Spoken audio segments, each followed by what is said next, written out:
Hi, good afternoon, happy Friday. Thanks for being here today. I know we don't usually do briefings on a Friday, so appreciate you adjusting your schedules. So first, starting off, I'd like to acknowledge the end of a successful week of the NATO summit. As you know, Secretary Austin had engagements throughout the week with his counterparts, including bilateral engagements and hosting a dinner for defense ministers on Wednesday evening. This week, we celebrated NATO's historic achievements during the 75 years since its establishment and further deepened our bonds with our NATO allies and other partners. We also reaffirmed our commitment to supporting Ukraine in its fight for freedom from Russian aggression. In support of that commitment, the department announced yesterday the 61st Presidential Drawdown Authority Package, which has an estimated value of $225 million. This package will provide Ukraine additional capabilities to meet its most urgent needs and includes one Patriot battery, munitions for rocket systems and artillery, and anti-tank weapons. For a complete listing of the PDA's contents, I would direct you to defense.gov. Separately, this morning, Secretary Austin also spoke by phone with Russian Minister of Defense Andrei Belousov. During the call, the Secretary emphasized the importance of maintaining lines of communication amid Russia's ongoing war against Ukraine. The last time Secretary Austin spoke with his Russian counterpart was on June 25th, 2024, and later today a brief readout of the call will be posted to defense.gov.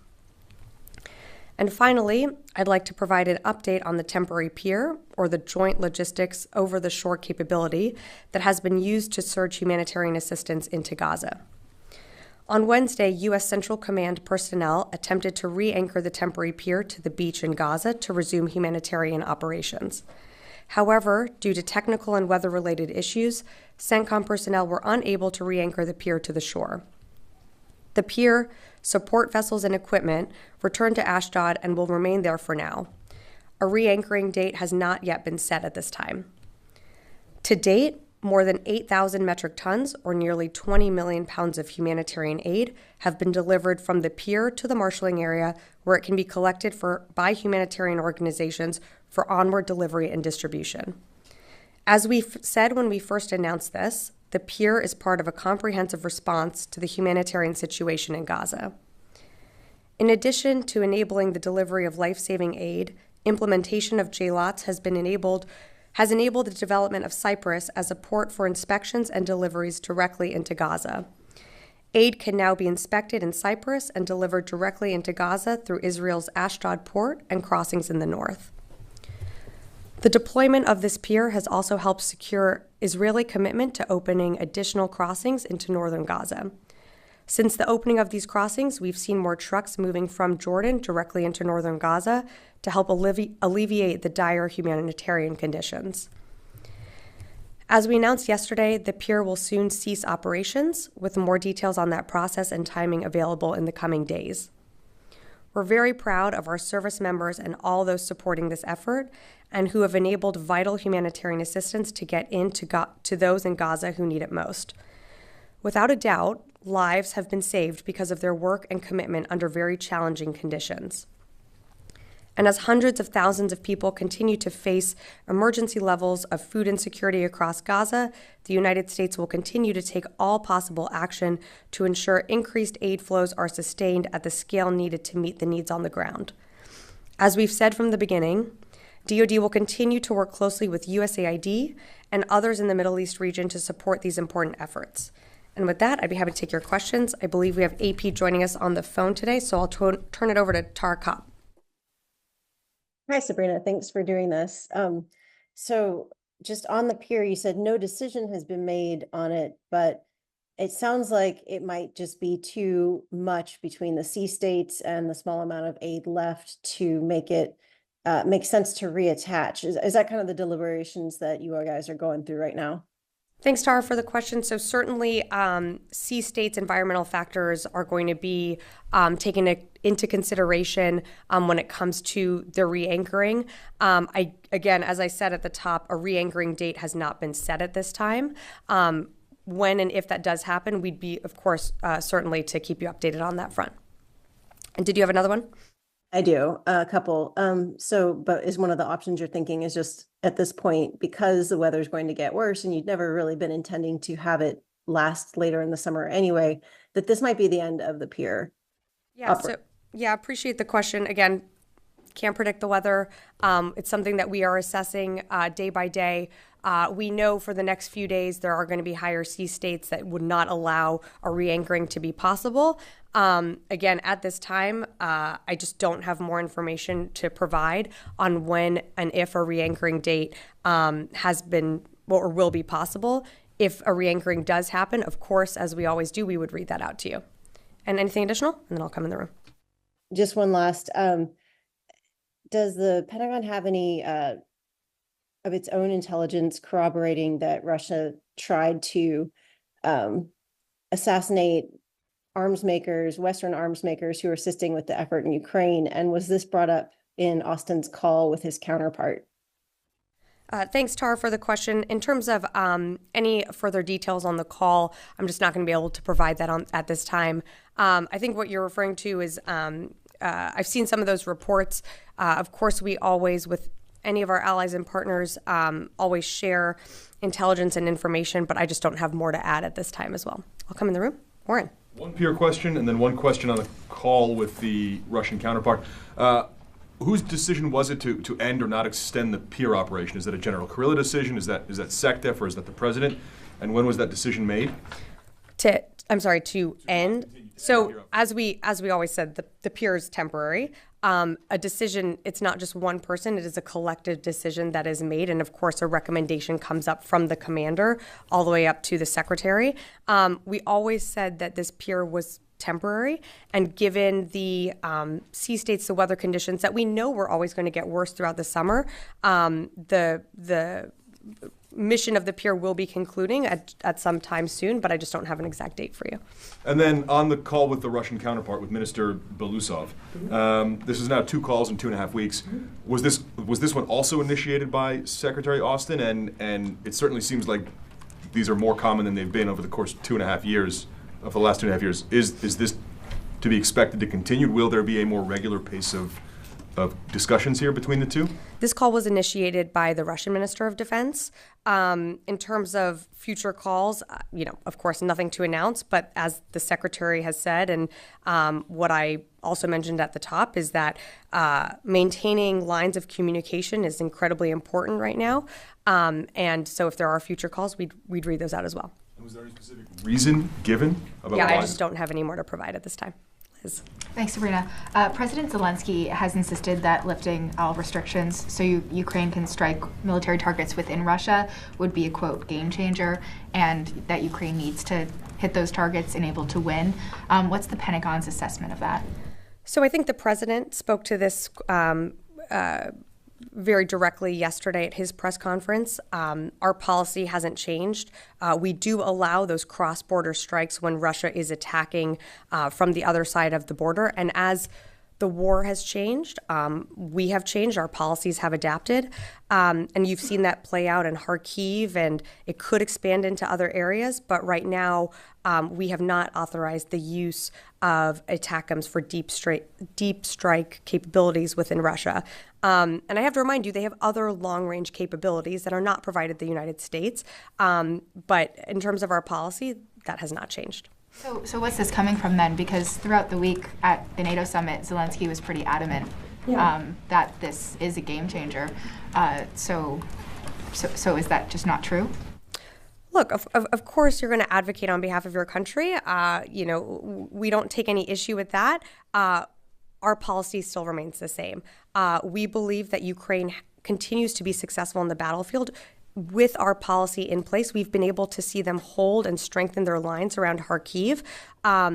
Could they be allowed to use it into other areas?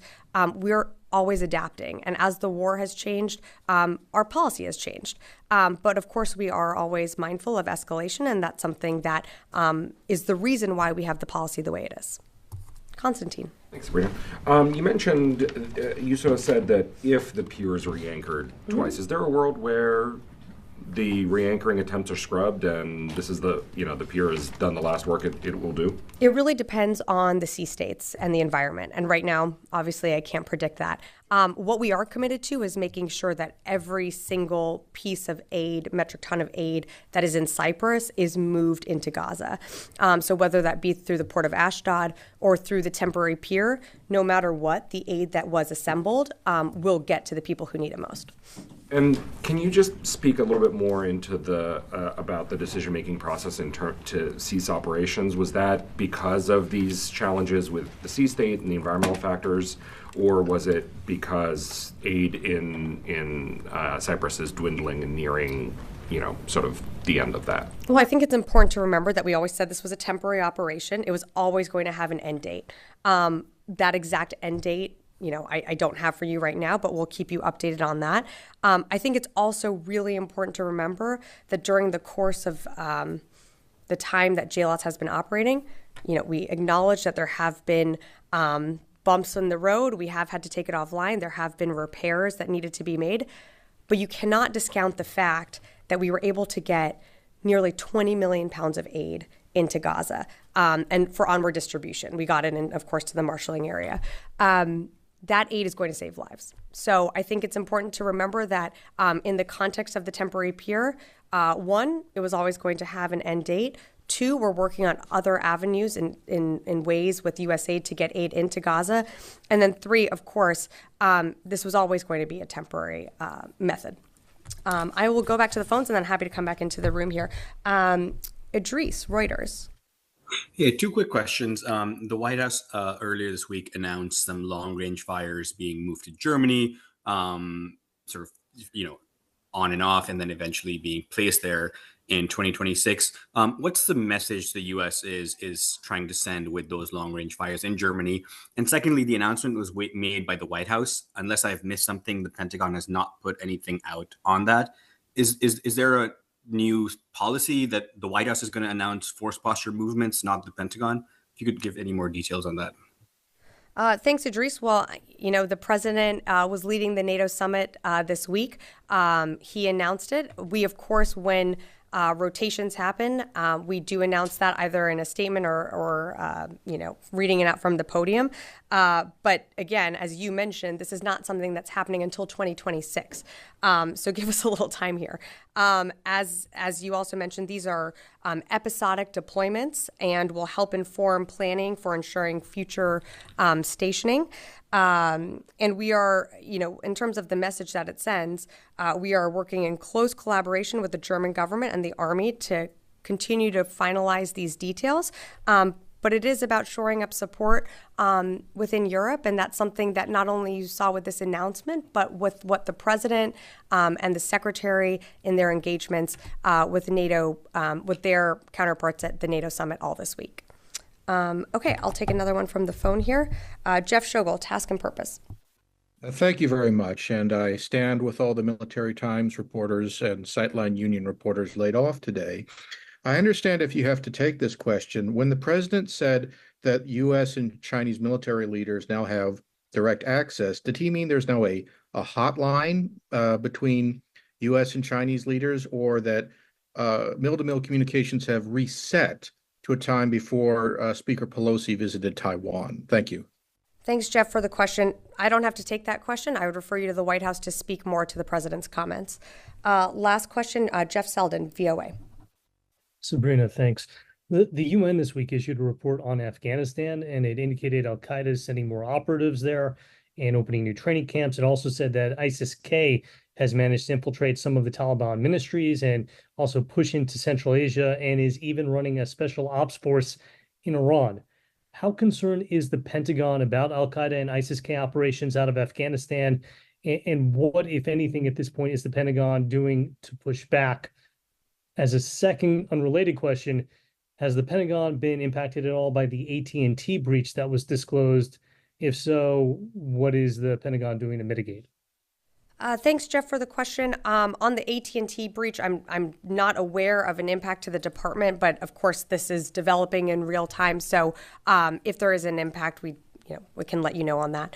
When it comes to ISIS-K and just the proliferation of ISIS not just in Afghanistan, but you're seeing also throughout Africa, it is something, of course, that remains top of mind for the United States, which is why you have our mission in Iraq and Syria to continue that fight against ISIS.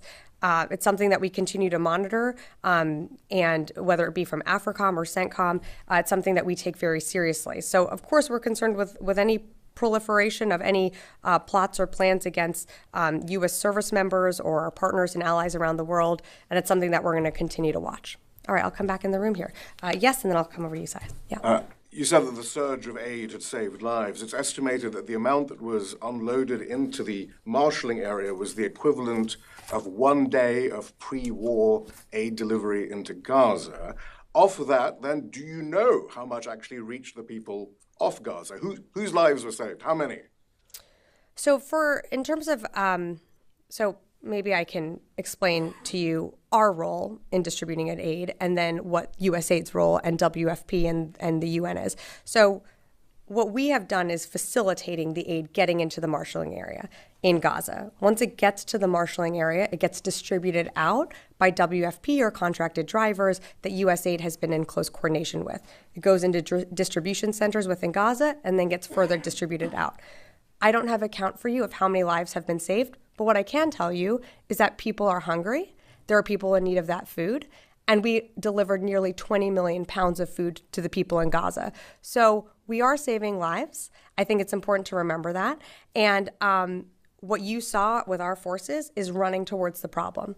We created a solution. We believe it was a success. Just one other follow-up. Sure. Did anyone at the Pentagon research summer Mediterranean sea conditions before embarking on this project? There's a sense that you were taken completely by surprise, and in fact, the JLOTS is completely unsuitable for the conditions off the coast of Gaza. So we are a planning organization. We have folks all around the world that operate within the Eastern Med at any given time. Of course, we are aware of the sea conditions within the Eastern Mediterranean. We are not shying away from the fact that there have been higher sea states that have at times disrupted delivery of aid and have made it harder to get aid in. But I would say to you, and on some of these questions, to do nothing would have been a failure. To be part of a solution, that's success. And that's what you saw with our personnel delivering that aid into Gaza. Well, there'll be an inquiry now as to where this $230 million of taxpayer money actually went and whether it was worth it and the decision-making process behind it. I think it was worth feeding people who needed it most. Yeah. All right. Aaron, and then I'm coming over here. Just kind of a follow-up. Sure. How many days has the pier been functioning, like getting aid off the pier onto land? I believe it was a total of 20 days since it was anchored on in mid-May. That it's taken food off of the pier and delivered it onto shore, 20 days total. Mm-hmm. Well, two separate things. So the functionality of the pier, it's been operable for about 20 days. You have to remember that aid started to move when we moved the pier back into a few weeks ago back to Ashdod. There were those contracted drivers that started moving aid out of the marshalling area into distribution centers because the marshalling area was essentially at capacity. So that was happening while aid was not moving off the pier because there was essentially, it was pretty full, but there wasn't a need to necessarily move aid in at a rapid pace. Great. Yes. How does the Department of Defense of the United States see the current security situation in Western Balkans, primarily, and Kosovo and Metohija? In this sense, how the Washington see military cooperation and communication with Serbian authorities about to preserve stability and security partnership and the prospect for improving cooperation? First, I should have said welcome. I believe we have some folks joining us from abroad, and I'm sorry, I didn't catch your name. Marko Ivastanjuk, Serbia. Okay, thank you, and thank you for joining us today. So, look, we acknowledge that our two countries, there's been increased mill-to-mill cooperation and are on track for over 100 military-to-military events in 2024. That's a nearly 25% increase from last year. And that includes bilateral training, multilateral exercises like Platinum Wolf, that I think you've covered, and high-level visits between both nations. Serbia's active cooperation with NATO is also a cornerstone of our defense relationship. enabling the Serbian armed forces valuable contributions to global security through participation in numerous EU and UN peacekeeping missions. So we're going to continue to further deepen our cooperation and through mutually beneficial bilateral, multilateral exercises. Current situation in Western Balkan, primarily Kosovo and Metohija. So we acknowledge that there certainly are tensions within the Western Balkan region, and certainly over the past 2 years. This heightened concern certainly underscores our ongoing cooperation and partnership in ensuring regional stability. So we're going to continue to monitor that. Rio, and then I'll happily come to you. Thank you, Sabrina. Yeah. My question is about Japan. So there are some media reports that the U.S. Navy's Ospreys will be deployed at the U.S. base in Iwakuni, Japan for the first time. So could you please confirm the report? And also this month, DoD has announced its modernization plan to upgrade U.S. tactical airplanes in Japan. So is the potential deployment of Navy's Ospreys in Japan related to this DoD's aircraft modernization plan? I'm so sorry, Rio. I'm just not going to have a ton for you right now. I haven't seen that report that you referenced, so I just really can't comment on that. We're always looking for ways to modernize our forces, but I just don't have anything more to add to what you had asked. I'm so sorry. We're happy to get back to you on that. Yes. Biljana Obradović, Republika Srpski Telegraph. I am from Serbia, so my question will be about Serbia. Can we expect some hardware procurements from USA, and what can be done in that direction between two countries? So as Serbia continues to modernize its military, we believe that the preferred option for procurement would be NATO interoperable equipment and systems. This aligns with Serbia's goals and presents significant advantages, and you're seeing that also, as we're continuing to arm Ukraine. It's about NATO interoperability, which is incredibly important. And so, while U.S. and European equipment may require a higher initial investment, it ensures right now the long-term benefits through streamlined training, maintenance, and interoperability. Great. Yes. Hi. Please. Could you explain something about Western Balkans too? Because I am from Serbia too, journalist for Kurir. Is Bosnia and Herzegovina or Kosovo and Metohija greater security risk in the Western Balkans? So as I mentioned before, we're certainly aware of the heightened tensions within the Western Balkans, and we believe that stability and security is vital. Both Kosovo, Bosnia, Herzegovina, they each face distinct challenges. And so our role is that we are committed to supporting their paths to greater cooperation and prosperity, and we're going to continue to work closely on that. Okay, yes, and then I'll come to Louis. Thank you. Japan's defense ministry announced today, yesterday in Japan, mass discipline, including the personnel who treated classified information improperly. Is there serious concern in the Pentagon, especially when U.S. and Japan have been trying to construct a robust system of information sharing? Look, I'd refer you to Japan to speak more to, the security measures that they are taking. I saw that report as well. We have confidence in our relationship with the Japanese government and our militaries. I'd refer you to them to speak more to how they are enhancing their security measures. But as you saw, we have had and continue to have great engagements. And I'll just leave it at that. Yeah. Louis, and then I'll come in the back. Thank you. I have two questions. One, I want to follow up on Konstantin's question. Sure. So you're saying that as of right now, you're looking to see whether the JLOTS pier could be operational yet again. Are alternate methods being looked at for potentially delivering some of that aid from Cyprus that you mentioned, should that not be the case? And I'm kind of framing it as a hypothetical, but I'm sure that since you said this is a planning organization. Yeah. Yeah. No, sorry if maybe you, I don't know if you heard me at the top, but I had mentioned that one of the ways we are looking to get aid into Gaza is through the port of Ashdod. It's sort of in its proof of concept stages right now. We are looking, what I can tell you is every metric ton that is on Cyprus or on one of our ships will be delivered in some way into Gaza, but we are looking for those alternative methods. And once we have better fidelity, I will, of course, keep you updated on that. So that leads me to my next question. Sure. So you established those cells under General Frank at the air base there in Israel. Is that functionality end with, does that mission end if the JLATS pier, and when the JLATS pier ends on July 31st, or does it continue in a different frame, kind of what you're talking about through Ashdod? Well, again, speculative and not exactly there yet. The short answer is I think there will be continued cooperation and coordination with the Israeli government to making sure that humanitarian aid is getting in. What that looks like without the pier being, when it eventually ends, and that will be soon, but I again don't have an exact date. I don't know how coordination will shift in those cells, but again, we are still going to continue to talk and work with the Israelis on making sure that aid is getting in. And if aid is getting in through our ships, through Ashdod, of course, that cell coordination link is going to have to exist in some way. And so it very might well be through that cell. So does that mean that American vessels may be transporting this, these shipments from Cyprus in the future beyond the JLATS mission? That's exactly what we're working through right now. This is, again, a proof of concept to try and get aid in through Ashdod and then move it down into Gaza. We're working that through with the Israeli government. When we have more, we'll certainly share, whether that involves U.S. ships or commercial ships. I'll keep you updated. Yes, in the back. Dusan Mlađenović, N1 TV, which is CNN affiliate in the Western Balkans.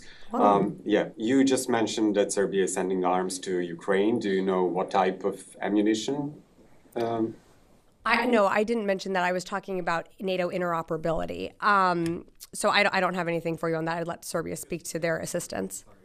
There was an article in Financial Times that Serbia is sending arms to Ukraine, which Serbian government denies, and also saying that it's forbidden to transport arms through the third countries. But it's obvious that Serbia is producing calibers which are very similar to Russians, which can be used in all the Ukrainian military equipment. So how do you assess that? Do you have any assessment on that? So appreciate the question, but that's really something that the Serbian government would have to speak to. I am not, as you are here in the briefing room, I am the spokesperson for the Department of the Defense today, up here answering your questions. I would just have to refer you to the Serbian government for more on that. Did I see one more? Yes. Thank you. U.S. Secretary Blinken announced on NATO summit 2 days ago that first F-16 are en route to Ukraine. Can you confirm that? And how many planes we're talking about? I mean, I certainly can. The Secretary of State confirmed that. I'm just not going to get into specific numbers. I would certainly let the Ukrainians speak to that. And when they are in country, that's always something that we've traditionally done with any presidential drawdown package. We announce some of the equipment, the systems, the capabilities that we are sending, but we do let the Ukrainians speak to when they are in country, as that is an operational security consideration that they have to take into account. And so I'd refer you to the Ukrainians to speak to that. Okay. All right. Thank you, everyone. And thank you for joining us for those that are coming from abroad. Yeah.